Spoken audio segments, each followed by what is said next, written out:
Hey guys, so hopefully you have now checked out session 1 and enjoyed that. You're part way through now, you're ready for session 2. Gonna dig straight into the live recording from the session, doing a demonstration followed by a time lapse of me following out the rest of the work from that demonstration. Part 3 is available if you want to jump in on the online version of these sessions or come and join me in person at the art lessons. Please go and check out seancownley.com. The online version of the art course is grants access to the live recording of the session a few days later. It gives you the opportunity to ask questions. It also will have a feedback after each session as well. So it is about as good as you can get for being there in person. So let's jump in on the second stage of this of these sparrows, and I look forward to hearing how you get on. See you soon.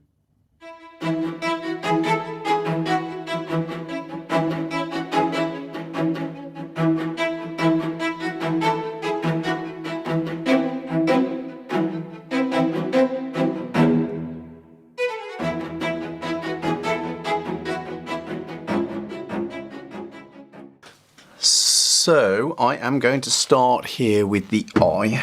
I need to make sure I've got very sharp pencil. So I'm using a sandpaper, so I get a very, very sharp tip, which I will need to get this eye in. Now I feel that the eye in the original sort of drawing here is just a touch too small. So I am going to make it ever so slightly larger. So just looking to find that shape. And with eyes, really take your time to see what the shape is.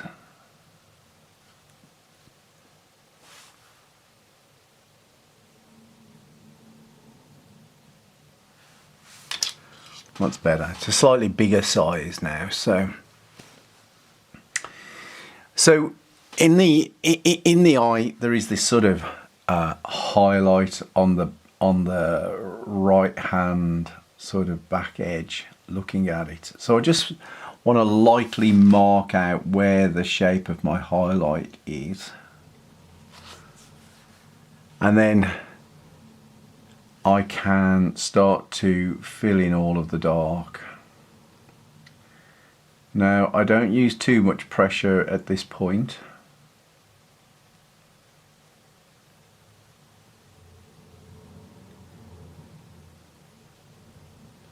I just want to get a good coverage.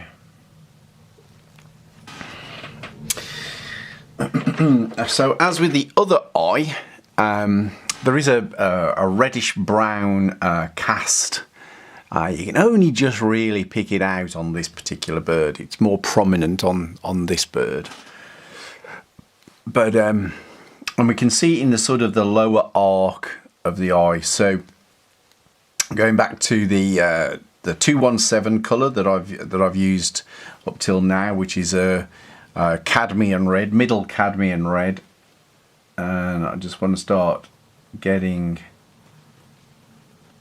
a hint of that sort of reddish brown. Now as we get into these stages, you'll need to start using more and more pressure. I don't know if that's too subtle for the camera, because it is very subtle anyway. I'm just going to take my micro eraser and just clean out a little bit of that highlight. I feel like pencil smudging has gotten into it, and I want to give it the lightest sort of blue touch. So keeping my pencil work light, but I want to bring that blue down into the dark of the eye as well. That's it. It just adds a little colour in there. Just going to lift a little colour out, back out again. Because we don't want a pure white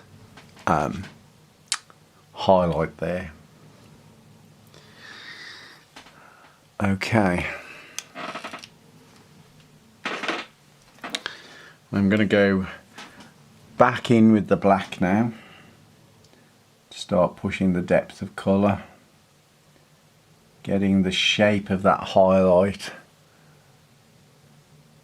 Nice hard edge. I think this dark over the top of the eye is a bit thicker.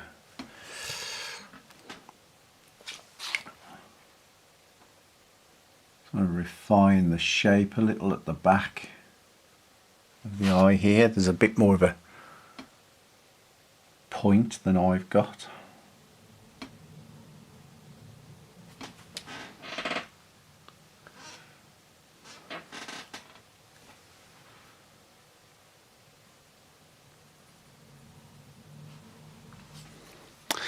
And when I'm talking about these subtle colours as well, it really depends on the room that you're in. I just turned my head a little, and this blue is definitely more pronounced across this darker area here.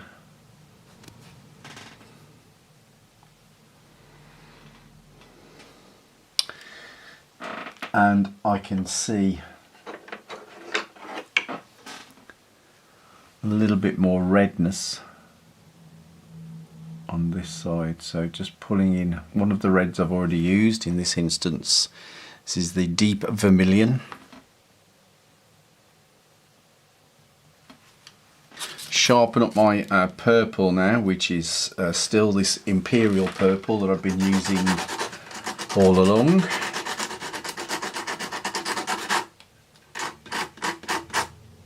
Again, using the sandpaper. Get a very nice sharp tip.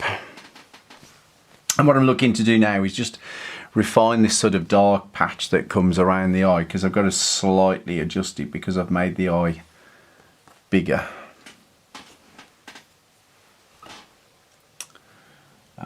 So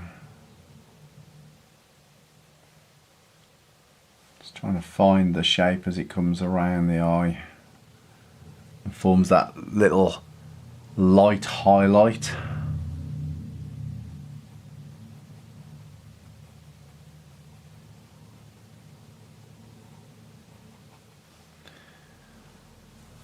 That's it. And I'm using purple because to my eyes I can see quite a lot of purple in the reference photo. Going back here, look to find the edge that's just offset from the dark of the eye.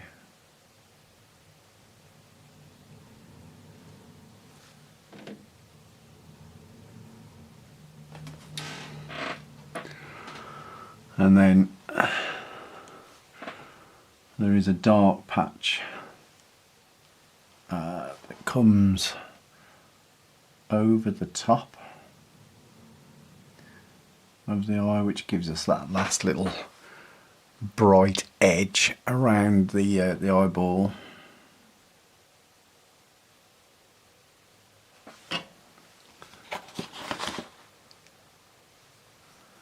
It kind of kicks back, and it's a relatively sharp edged shape that kind of kicks back into the deeper brown, reddish browns that are back here. But I'm less worried about those right now.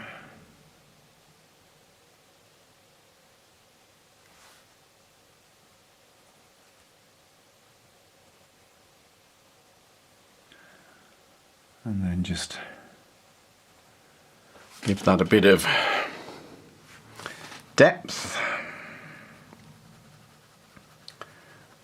A light to medium pressure here, because that will blend out into the reddish browns when we strengthen those.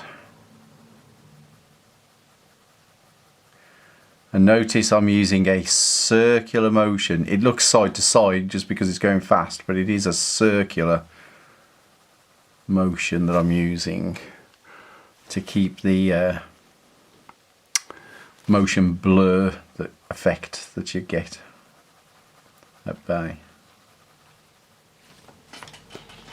Okay, I think that's largely that. Now again, I need my black and the blue that I've been using. And again, I'm looking for those subtleties of colour, and I can see there's definitely a blueness in this area.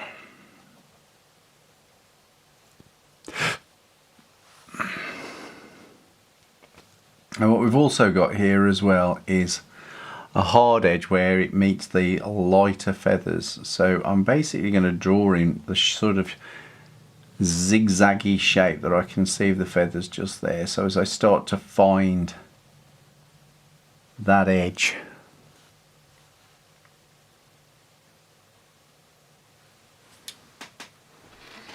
the feathers, there's a small amount of that blue over in this side to my eyes. So I'm just going to glaze a little, not too heavy pressure.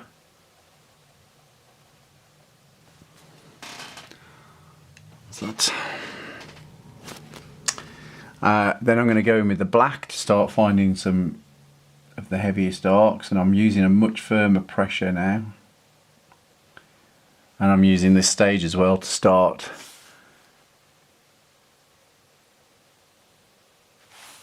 strengthening any hard edges.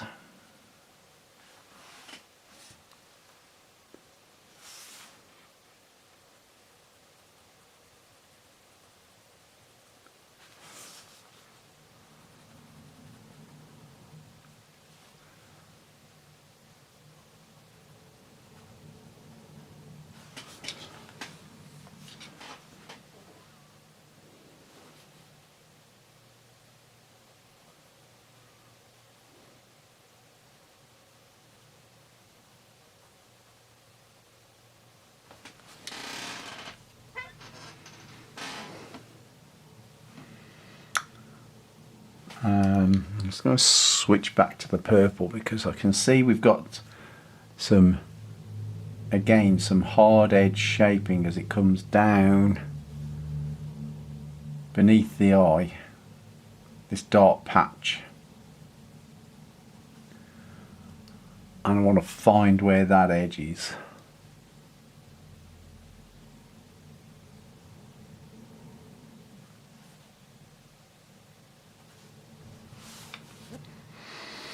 Looks about right.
Okay, that's kind of got the all those dark areas there in the top of the head sorted.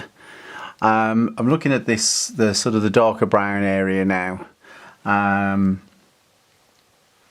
So we have a fairly large bulk of colour that sort of sits back here in this general area, which is a very nice sort of warm. So I shall stick with this colour to block that in.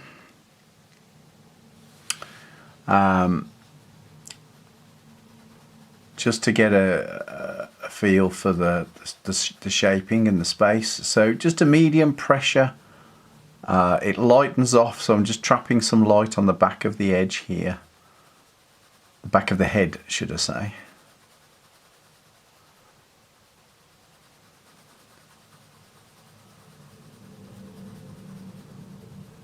Keeping the pressure relatively light just to fill out this general area.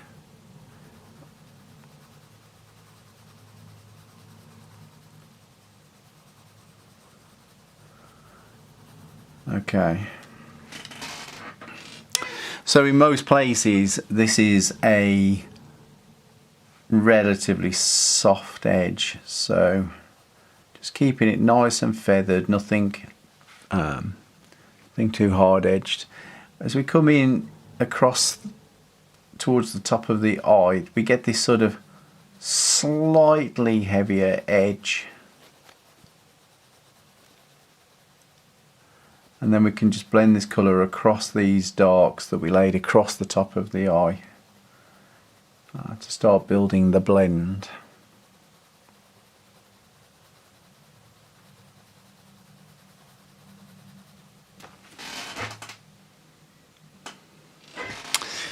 And then as we move into this sort of area that's almost in highlight here, we want to switch from blocking colour, like we're doing here, to adding short, sharp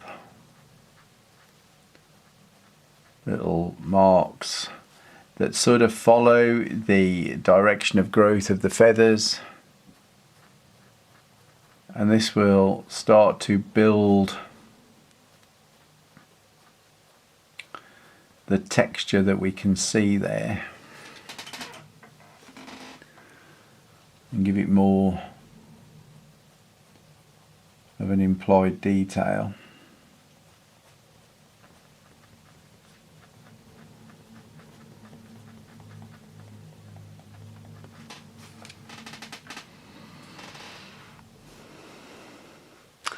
That detail starts to lose itself as it comes back over this way to the front of the face. So I'm just going to transition into lightly blocking in again.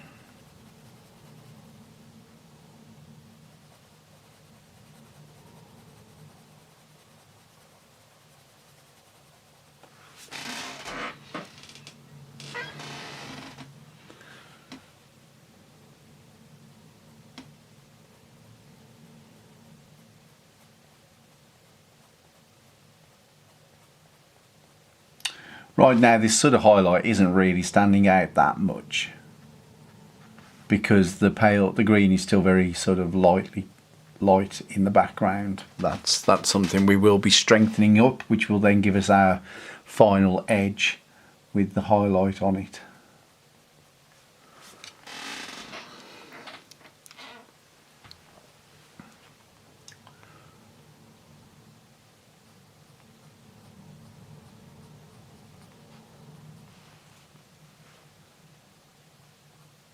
Always paying attention to that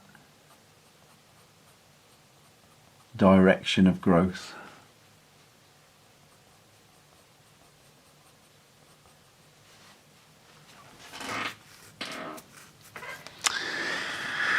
Okay, so we have got these couple of light patches in the center area here. I'm just going to do a little lifting out with the micro eraser just to pull some sort of lights back here.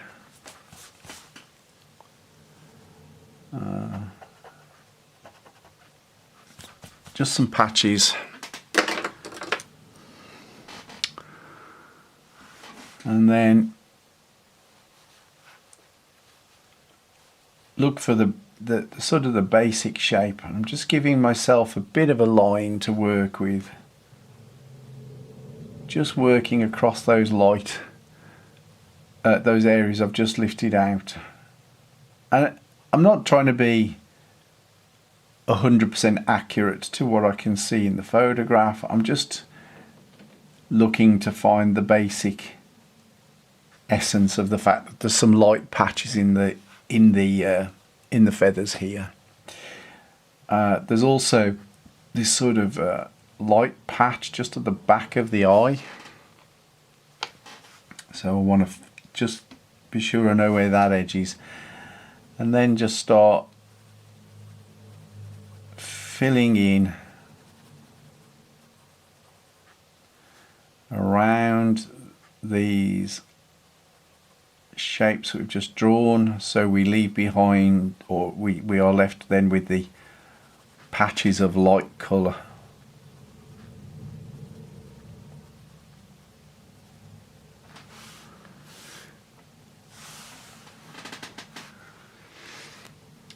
And similar to where this dark hit the light feathers here, we've got a relatively hard edge.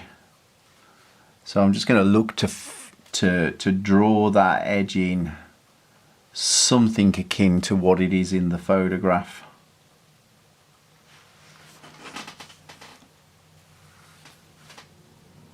What needs to come a little bit further down, and then we've got this sort of little strip that comes in. That's it. There we go.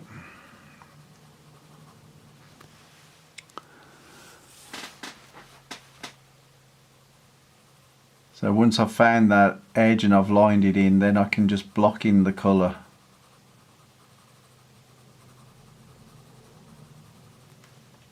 To give it